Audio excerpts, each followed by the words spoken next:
Olá pessoal, como é que vocês estão? Espero que todos estejam bem. Aqui quem está falando é o professor Jobson Reis. Esse é a nossa primeira videoaula, tá? Direcionada aí para o 8º ano. E essa aula também é aula de revisão, como eu havia prometido para vocês, né? Como a gente havia combinado. O capítulo que nós iremos fazer a revisão nessa aula é o capítulo 3, tá? Eu sei que já faz um tempinho que a gente viu esse capítulo, né? Foi bem antes da quarentena. Então a gente vai revisitar aí os principais pontos desse capítulo. Muita atenção, tá? Isso aqui não é uma aula, é uma aula de revisão, ou seja, você já tem as correções, né? Já fizemos as correções das atividades do capítulo em sala, tanto do suplementar quanto do livro, né? Do módulo. Já discutimos todo o capítulo e aqui nós iremos relembrar, né? Enfatizar alguns pontos importantes que poderão cair aí na nossa prova da semana que vem, ok? Já de antemão eu peço a compreensão de vocês. Eu estou ainda me adaptando a esse sistema informatizado e de videoaula, mas a gente vai conseguir, tá certo? Então vamos lá. Capítulo 3 aí, eu peço que vocês... Aqui vocês estão vendo o livro digital, tá? E aí eu peço também que vocês peguem o de vocês também. Esse livro aqui é o do professor, vocês vão ver até as respostinhas das atividades. Eu também vou tentar fazer esse vídeo não ficar tão longo, porque eu sei que acaba ficando cansativo para vocês. Daí, se eu der uma aceleradinha em algum ponto, né, vocês podem comentar aí embaixo, eu vou deixar os comentários disponíveis. Qualquer dúvida eu vou estar respondendo vocês, ok? Além disso, lembre-se sempre que além dessa minha videoaula, tem a videoaula do SAIS que eu já indiquei para vocês sobre o capítulo 3. O cara lá faz um apanhado geral do tema como um todo, ok? Então vamos lá para esse vídeo não ficar gigantesco. O mundo desigual, ok? Então, inicialmente, ele já começa o capítulo definindo o que é desigualdade social, tá certo? Lembrando que eu coloquei esquema no quadro, então peguem livro e peguem o caderno de vocês, porque tem esqueminha no quadro aí sobre o capítulo 3, o mundo desigual. No meu esqueminha aí, que eu estou acompanhando aqui no meu caderninho, que vocês já conhecem, tem aí a definição, né? Eu coloco o ponto aí, desigualdade social, que pode ser entendida como as diferentes condições existentes entre os lugares ou entre as pessoas, né? Na abertura desse capítulo você observou que existem diversas condições de moradia. Já no capítulo anterior você estudou que os países apresentam níveis de desenvolvimento diferentes. Você sabe por que isso acontece e quais as consequências desse tipo de desigualdade. Então a gente sabe que nós temos países desenvolvidos, países em desenvolvimento ou emergentes e países subdesenvolvidos, né? Essa é a classificação atual. No período da Guerra Fria, aí, né, o trabalhozinho lá sobre o filme, quem fez, estudou, tá ligado. No período da Guerra Fria, nós tínhamos a divisão entre primeiro mundo, segundo mundo e terceiro mundo. Essa divisão a gente não utiliza mais, tá, pessoal? Nesse período, os países de primeiro mundo eram os países capitalistas ricos, os países de segundo mundo eram os socialistas e os de terceiro mundo eram principalmente os países capitalistas muito pobres, tá? O Brasil estava ali, né, nessa definição. Então, se vocês lerem ou verem alguém falando o Brasil é país de terceiro mundo, essa nomenclatura, essa definição não existe mais. Utilizamos desenvolvido, em desenvolvimento ou emergente, né, ou subdesenvolvido. Ok? O Brasil está no meio ali, tá? Emergente ou em desenvolvimento. E aí nós temos o tópico sobre as causas históricas do subdesenvolvimento. Então, que causas históricas são essas? A gente começa lá com as grandes navegações no século XV, né? Colonização, colonialismo, comércio e capitalismo, tá? Então, nós temos aí o período de colonização onde os colonizadores irão usurpar, roubar, né? Todas as riquezas de suas colônias, das terras que eles acabaram invadindo. Então isso vai ser um ponto crucial para que hoje esses países ex-colônias, que foram colônias, tenham um desempenho, principalmente de exploração, tá? Os países que foram colônias de exploração tenham hoje um desenvolvimento muito baixo, comparado com aqueles países que tiveram colônia de povoamento e aqueles países que foram colonizadores, como Portugal, Espanha e Inglaterra, certo? No século XVIII e XIX, tivemos também a industrialização das metrópoles. Que metrópoles são esses? Os países colonizadores. Então, a Inglaterra vai ser o primeiro país aí a se industrializar, França, Alemanha, Portugal também, Espanha. E isso também, esses países que saíram à frente, né, no processo de industrialização, vai aí também sair à frente no acúmulo de riquezas, certo?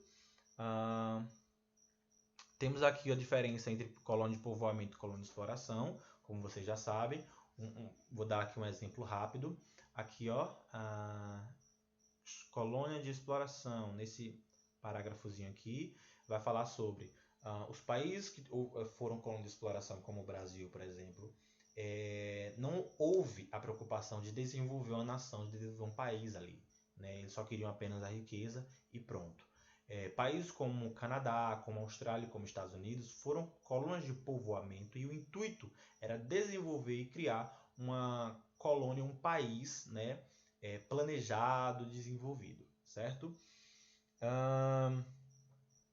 Mais adiante, nós temos aí o século XIX, século XX, que acontece a independência aqui, tá vendo?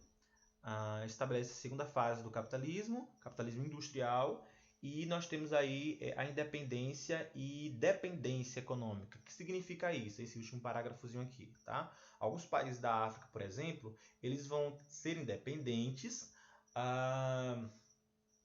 mas eles ainda vão se tornar independentes, mas, né, das suas colônias, mas eles vão ter uma dependência econômica muito grande, vão precisar de ajuda, vão precisar pedir empréstimos para entrar nessa lógica.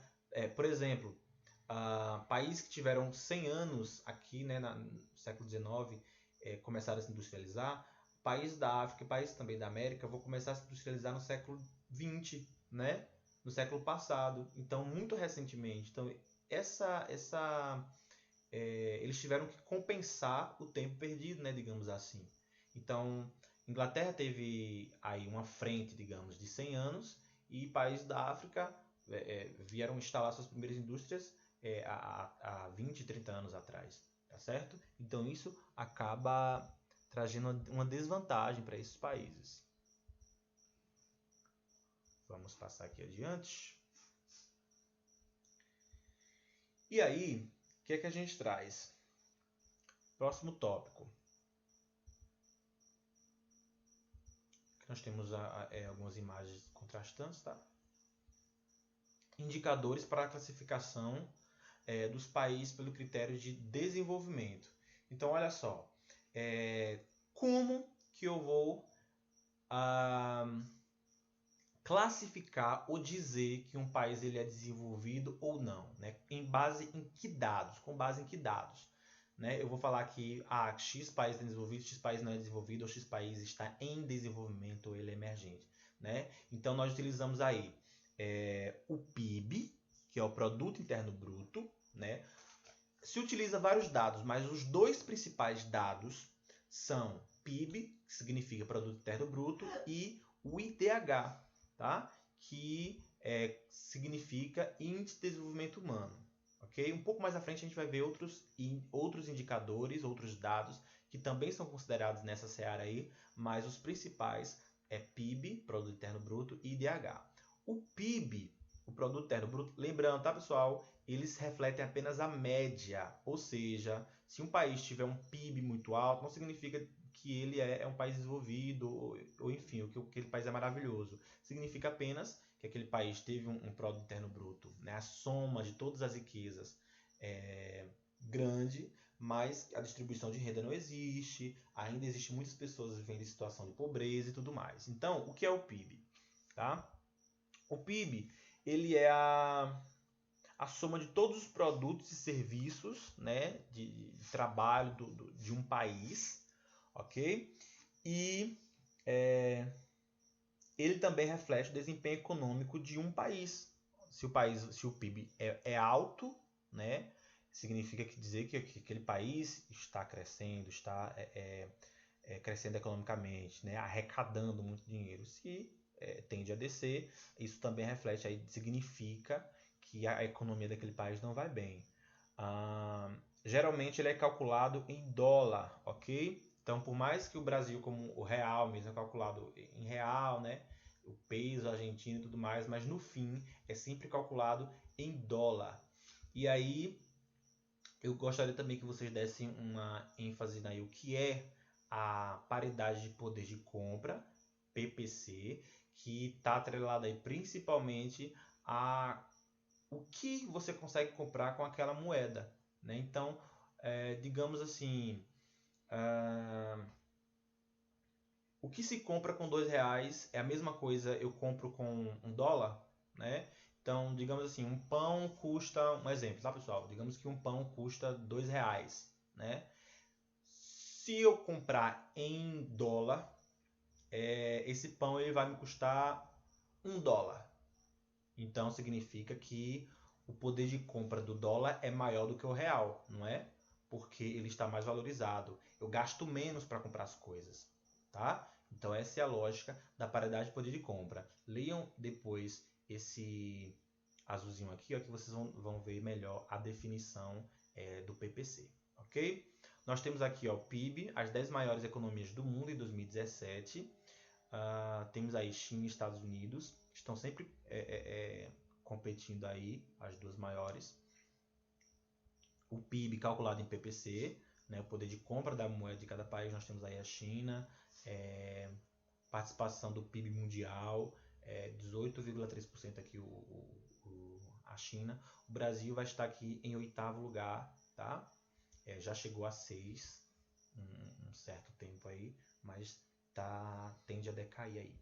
Com a questão do coronavírus, esses números aqui tendem a mudar muito, tá pessoal? Então, países que tiveram um PIB muito grande, por conta dessa recessão aí do coronavírus e tudo mais, a gente vai perceber uma queda nesses PIBs.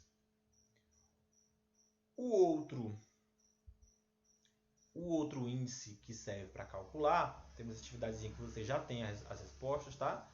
Quem não tem aí pode dar print e corrigir, mas a gente já fez isso em sala de aula. Temos aqui o Índice de Desenvolvimento Humano, que é o IDH, o que é o IDH? Tá? Índice de Desenvolvimento Humano, que vai medir a qualidade de vida, saúde e educação de um país. Lembre-se que é sempre a média. Então, por mais que um país tenha um IDH alto, ele é considerado elevado, vai existir as raras exceções, né? Dinamarca, Noruega, que são aqueles países que têm um IDH, um Índice de Desenvolvimento Humano bem elevado, vão ter as suas exceções também, certo? De pessoas pobres e tudo mais. Então, a ONU ele definiu que o IDH ele vai calcular a economia per capita, né, dividida por pessoa, o índice de anos escolares, que vai calcular a educação, e a expectativa de vida, que vai falar sobre a saúde, ok? Vai refletir aí os dados da saúde. O IDH ele varia de 0 a 1. Atenção, porque o índice de Gini, que a gente vai ver já já, ele é o contrário, tá bom? Então o IDH ele vai de 0 a 1, né? Sendo 0 péssimo e 1 perfeito. Não existe nenhum país 0 e nenhum país 1, tá, gente? Aí vai de 0, alguma coisa, 0, nananã, tá? Essa tabelinha aqui é bastante importante. Eu lembro que eu até pedi para que vocês circulassem aí no livro de vocês para a prova. Então nós temos aqui, ó, IDH baixo vai de 0 a 0,554, médio de 0,555 a 0,699, né? O muito alto é a partir de 0,800, tá certo? Aqui nós temos também esse mapa, um panorama mundial, ok? Continuando. Lembrando, pessoal, que aqui é só uma revisão, tá? Isso não é aula. eu estou aqui trazendo alguns pontos que eu lembro que já foram discutidos em sala de aula. Então, olha só, sobre o índice de Gini, tá? O índice de Gini ele é bem interessante. Lembrando que os dois principais indicadores para dizer se um país é desenvolvido ou não é IDH e PIB, porém existem outros. Quais são outros? Né? Um desses outros é o índice de Gini, né? Que vai medir aí o nível de desigualdade ao redor do mundo. Ou seja, ele é complementar ao PIB e ao IDH, como eu já falei. Ele serve para medir a concentração de renda entre os países e ele varia de 0, tá? que significa igual, ou seja, aquele país ele é totalmente igual, as pessoas recebem o mesmo salário, a mesma renda, e ele pode ir até 1, que significa desigual. Então não confundam, o IDH 0 é ruim, 1 é bom. No índice de Gini, 0 é bom e 1 é ruim. Ou às vezes ele pode aparecer como 100, tá? De 0 a 100 ou de 0 a 1. E vai medir, como eu falei para vocês, a concentração de renda. Se a renda, se o dinheiro, as riquezas daquele país está concentrado na mão de poucos, né? Aquela velha história, muito na mão de poucos e pouco na mão de muitas pessoas, tá certo? Então ele vai calcular aí essa taxa. Olha só, o Brasil apresenta uma grande desigualdade socioeconômica, com índice de Gini entre 50 ou 0,5 e 55 ou 0,55. Né? Tá ali na metade do caminho. Está entre os piores países do mundo neste quesito, ok? Mais adiante, ele vem trazendo aí, ó, técnica e tecnologia, vem trazendo a definição, né, a diferença entre técnica e tecnologia, que já discutimos também. E por que ele faz essa definição? Porque ele vem falando sobre o acesso à tecnologia, o acesso à internet, tá? O avanço tecnológico e as desigualdades entre países. Então, toda aquela história que nós fizemos do período da colonização, da industrialização, reflete aqui, ó, no acesso às tecnologias, tá? No acesso às fábricas, às multinacionais. Temos aqui a definição de multinacional, tá certo? Exportação de produtos de alta tecnologia. E olha só, bem resumidamente esse tópico aqui, pessoal. Tá? Países ricos e desenvolvidos por conta daquele processo histórico que eu já expliquei para vocês, são países que exportam bens de tecnologia, que vendem. Países que sofreram no período colonial, né, como colônia de exploração, são países hoje que dependem dessa compra. Eles precisam comprar, né, para trazer tecnologia para os seus países. Eles não produzem. O Brasil é um exemplo disso, né? O Brasil está no meio do caminho. Existem países bem piores com relação a isso, né? Com essa dependência de tecnologias de fora, certo? Vocês sabem que produtos primários, como grãos, carne, né?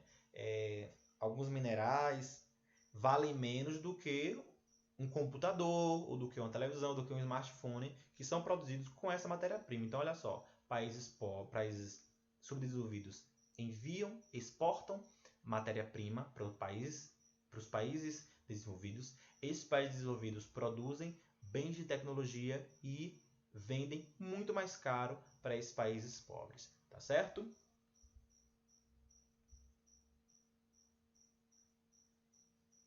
E aqui nós temos já as atividades. Eu peço a vocês que estou passando aí, ó, para vocês darem um print, para vocês lerem, tá certo? Isso daqui, essas respostas você já tem no caderno, mas só para aqueles atrasadinhos darem uma última olhada, ok? Corrijam, por favor.